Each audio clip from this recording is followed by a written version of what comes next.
Hello friends, welcome to biology class. I am Atul Dubey. दोस्तों, आज से हम शुरू करने जा रहे हैं एक नई सीरीज जिसमें हम देखेंगे कि आपके बोर्ड एग्जाम में 12th में जो बायोलॉजी के क्वेश्चंस आते हैं उनका आंसर लिखने का तरीका क्या होता है। जैसे यहां पर हमने डेमो के लिए एक क्वेश्चन लिया हुआ है जो ईयर 2020 में सीबीएसई बोर्ड एग्जाम में आया हुआ था। Where does the microsporogenesis occur in an angiosperm? Describe the process of microsporogenesis. Draw a label diagram of two-celled male gametophyte of an angiosperm. यानी कि लघु बीजाणु जनन क्या होता है, इसकी व्याख्या कीजिए और एक द्विकोशिकीय नर युग्मकोद्भिद का सचित्र वर्णन कीजिए। तो इसका आंसर लिखने का तरीका और डायग्राम ड्रॉ करने का तरीका दोनों ही आप अपनी स्क्रीन पर देख सकते हैं। हम इसके उत्तर की यानी आंसर की शुरुआत करेंगे सबसे पहले ये बताकर कि माइक्रोस्पोरोजेनेसिस कहां होता है। तो हमारा आंसर होगा कि माइक्रोस्पोरोजेनेसिस यानी लघु बीजाणु जनन एंथर के माइक्रोस्पोरेंजियम में यानी कि परागकोश के लघु बीजाणु धानी में होता है। इसके बाद हमें सचित्र वर्णन भी करना है, तो हम एक डायग्राम भी ड्रॉ करेंगे माइक्रोस्पोरोजेनेसिस का यानी लघु बीजाणु जनन का, जिसमें हम सबसे पहले ड्रॉ करेंगे एक एमएमसी। उस एमएमसी में मियोसिस होता है और मियोसिस के बाद में 4 डॉटर सेल्स प्रोड्यूस होती हैं यानी संतति कोशिकाओं का निर्माण होता है। ये सभी संतति कोशिकाएं एक कैलोज की मोटी सी लेयर से ढकी हुई होती हैं, उससे आच्छादित होती हैं और धीरे धीरे ये कैलोज की लेयर डिसॉल्व हो जाती है, नष्ट हो जाती है और नष्ट होने के बाद ये चारों संतति कोशिकाएं अलग अलग हो जाती हैं और इन अलग हुई संतति कोशिकाओं को हम कहते हैं माइक्रोस्पोर यानी कि लघु बीजाणु। ये लघु बीजाणु बाद में और डेवलप होता है और विकसित होता है और इससे बनता है पोलन ग्रेन यानी कि परागकण। हमें यहां इस क्वेश्चन में पूछा गया है माइक्रोस्पोरोजेनेसिस की प्रोसेस के बारे में, तो हम अपने आंसर में भी यही सारी चीज डिटेल में लिखेंगे। आप स्क्रीन पर आंसर लिखने का तरीका देख सकते हैं। ध्यान रखिए, अगर क्वेश्चन में 2 पार्ट्स हैं तो आपको आंसर भी 2 पार्ट्स में लिखने हैं। आपके क्वेश्चन में पहला पार्ट था कि माइक्रोस्पोरोजेनेसिस कहां होता है, तो शुरू में ही हमने उसका आंसर एक लाइन में लिख दिया कि माइक्रोस्पोरोजेनेसिस यानी लघु बीजाणु जनन एंथर के माइक्रोस्पोरेंजियम में यानी कि परागकोश के लघु बीजाणु धानी में होता है। इसके बाद हमारे क्वेश्चन का सेकेंड पार्ट था ड्रॉ अ लेबल डायग्राम यानी कि हमें चित्र बनाकर अपने आंसर को सपोर्ट करना है। तो हमने उसका चित्र बनाया और चित्र बनाकर उसी प्रोसेस को हम और डिटेल में यहां पर एक्सप्लेन कर रहे हैं, उसका वर्णन कर रहे हैं।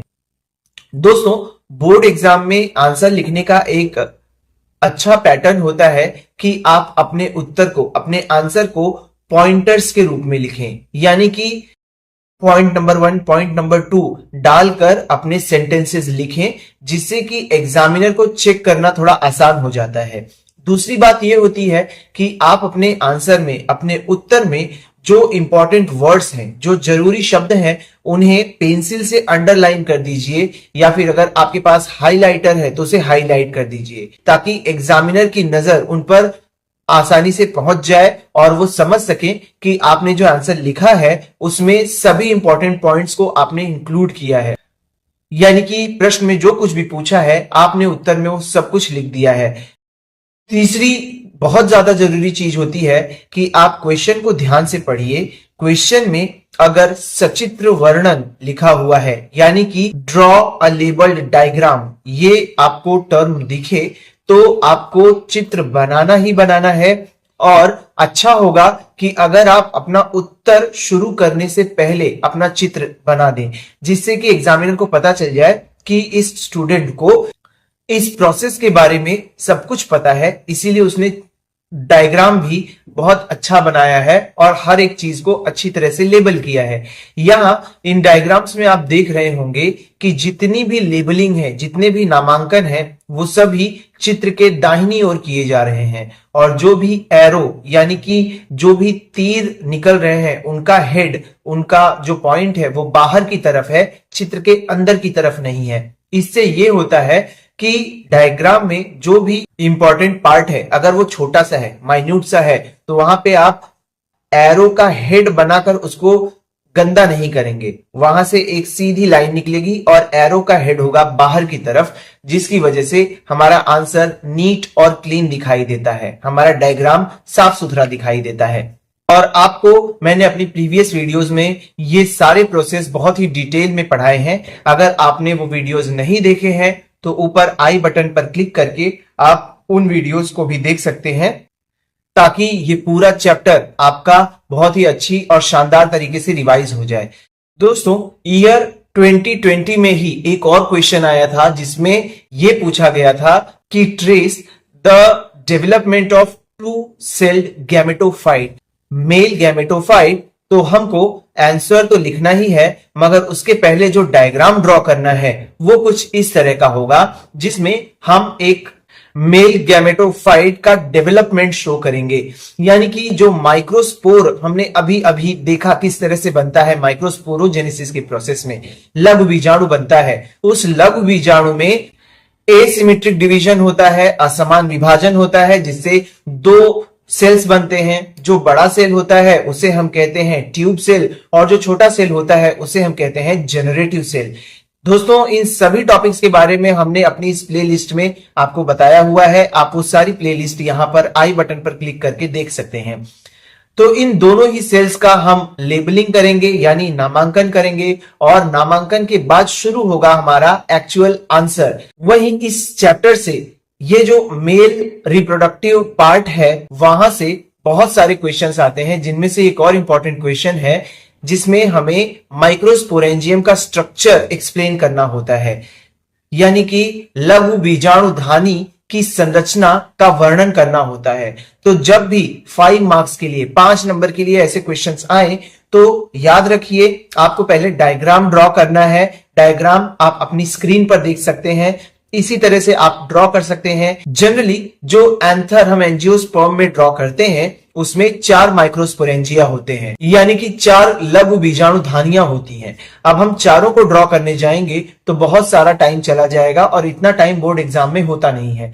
चूंकि चारों माइक्रोस्पोरेंजियम का स्ट्रक्चर एक जैसा ही होता है, इसलिए हम इस तरह से पूरा शेप ड्रॉ करके सिर्फ एक पार्ट में ही अपने माइक्रोस्पोरेंजियम के डेवलपमेंट को प्रॉपरली शो कर सकते हैं, उसके स्ट्रक्चर को प्रॉपरली दिखा सकते हैं।